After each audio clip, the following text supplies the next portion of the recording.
people think differently. Expand on that. What do you mean? How I was explaining it, he was thinking of it differently. Like, could you have an example? I'd have to say this right here. I guess I might not have explained it fully, but it is reaching towards the middle. But I guess to me it just. And what angle? Well, I guess it could have gone this way too. If I pointed that way. But at the angle, I guess I could have put at a, what is that like? Down, or like a backward slash, forward slash. Oh yeah, see, like I should have done it anyway, yeah, but I Okay. guess I just have trouble explaining things though, so sometimes. Or like something that looked clear to me might be, she might conceptualize it differently. For example, I said draw a really long rectangle, and before I put any clarifications on, she was already going and she drew a horizontal one when I wanted a vertical rectangle, and so we had to start all over. Or like with I had to get really technical in my descriptions. For example, of the river, like oh sorry, it wasn't a river. It was two squiggly lines, but I described it as a river. Okay. And I normally they say it was a river because like I don't know what kind of river she thinks of when she thinks of a river.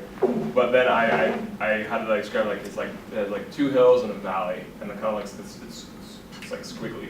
Not squiggly. Squiggly gives me something else, but. Okay, but then I also tried to describe that to Muhammad, and he drew like a mountain. Okay. And so like it wasn't like round, and so I was like, But did you say that?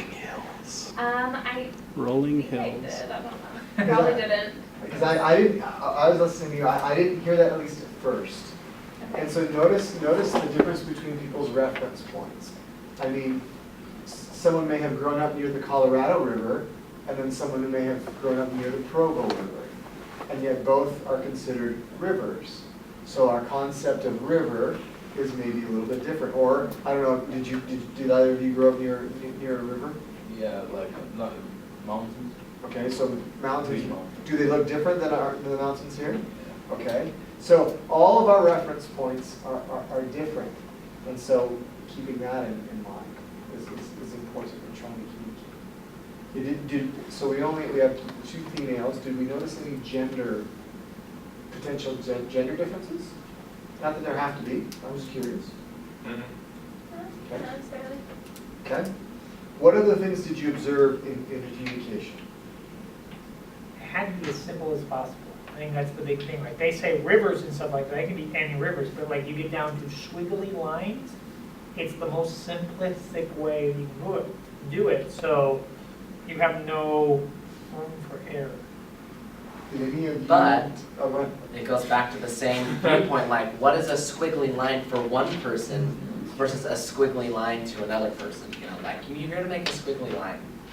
Why? Well, like how long does it need to be? Like is it a dramatic squiggle or, you know, like I started to internalize like the details of it because I know hundreds of different types of squiggly lines that I could have made. So I So mean, there's small things like that too, Yeah. you know, going back to the viewpoint. the specificity I hear is one thing. You know, before you draw, I want to describe this squiggly line. It's about 1 inch in length, and the squiggle, there are two up parts to it, and there's one down part to it, and that width is only about a centimeter.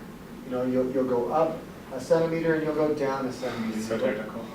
Super technical. But But notice, what would that potentially have done if we were able to describe the details, especially only being able to use words? Mm-hmm. I mean, I was using my fingers here, but if I were to take that away, you could probably still maybe picture that a little better.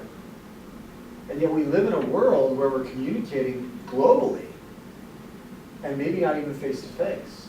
And so specificity, technical communication can be crucial.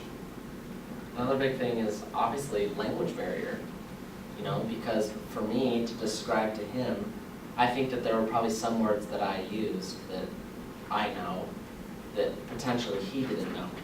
And so I could see that he didn't understand what I was saying, and I was like, okay, I need to try and think of another way to describe this, which was difficult for me, you know, just because the language barrier is a difficult thing. And that was a big no. Good observation.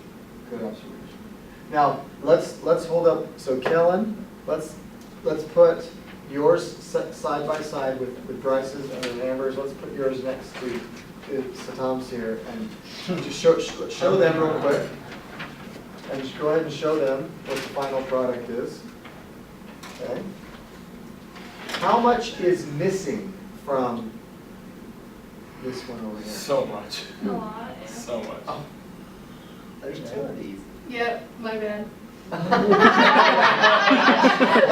let me So sorry. So as we're talking about this, so let's talk about, let's consider, we talked about communication in the student leadership core competencies. That's a huge competency. Think about a family, think about an organization, a business, think about roommates, think about whatever setting you want. You started the conversation, and yet how much gets lost over time? I was gonna say. Or there's that cliched term, the water doesn't make it to the end of the row. In this case, the water made it partially to the end of the row. Barely. Or maybe it changed colors or whatever.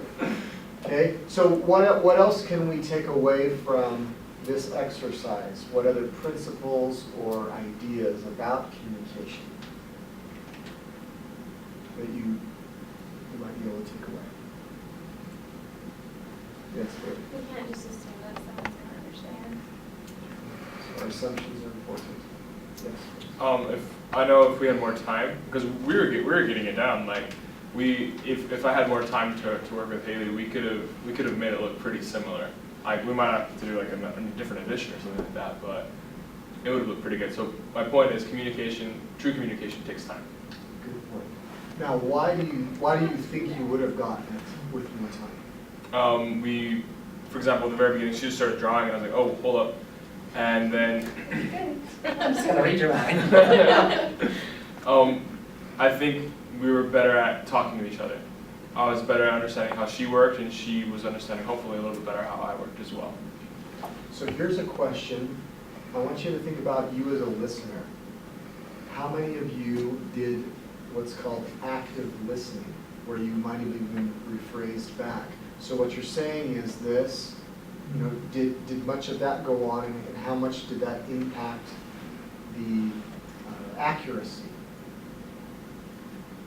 Not only that, like, just what they said, I'm gonna read your mind. That could have, she could have been like, psh, like, I'm just gonna do this the way I think it looks, not consulting him or anything like that, and then it comes up completely Picasso. Like, that's the thing, we need to actually listen to the people that are actually, like, talking. Because I can't read minds. I don't know what they're saying, but I need to put in the time to understand what they're saying. Active listening is definitely a skill. I definitely don't profess to be good at it, but being able to say, so is this what you mean? Or, Bryce, you're One thing I asked her if she understood, and she's like, no. And it just went to show that I wasn't describing it properly. So what would be a different way to ask that question instead of saying, do you understand, but to assess if someone really does understand? Yes, you. Maybe ask them what they did or something like that. Like, and if they say something, that they don't understand. That's a way to do it. Or even just another angle on what they're actually saying. Like, I understand it this way, but then you come out of the second time and be like, so is it like this? And you're like, yes, it is like that. So you get kind of two angles looking at the same thing. It becomes more clear. And so much of communication, you may not have a situation where someone is willing to engage actively. You don't have control over that. And so on the front end, if we can be more specific and sometimes technical, that can be helpful. Especially when we're dealing with something that may require this level of specificity. Like you were saying, Tyson, if there is the leeway or the flexibility, what Haley generates may be a cool Picasso that's better than what was originally intended.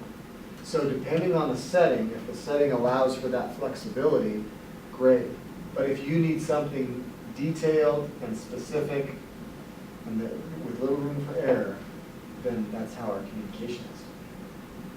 Pardon? So when I think of this activity in communication, I'm going to jump to a more dramatic side, and this may not always apply, but you know, we were talking about how important it is to take time to communicate and to make sure that we communicate clearly.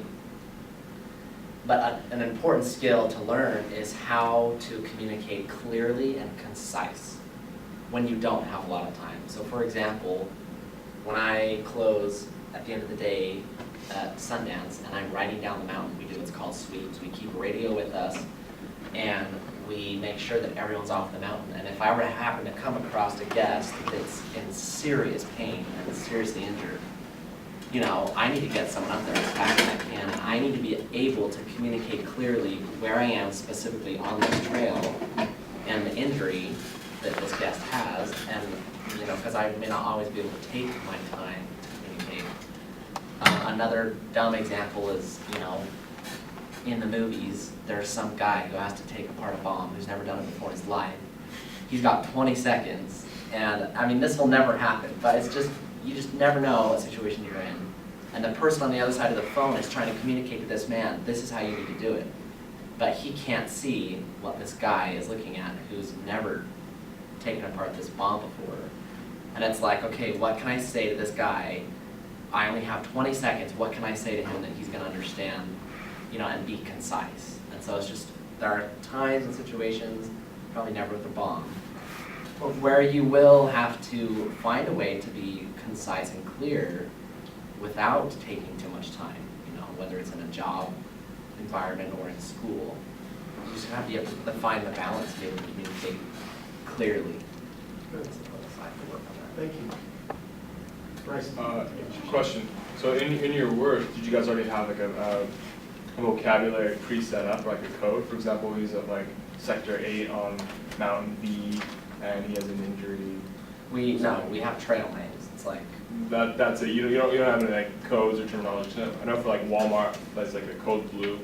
It means like a kid is missing. Well, it's code Adam, but like they're like different things for like each. They ought to have like a preset terminology. So when something does occur, they have a way to. They're already trained in that area.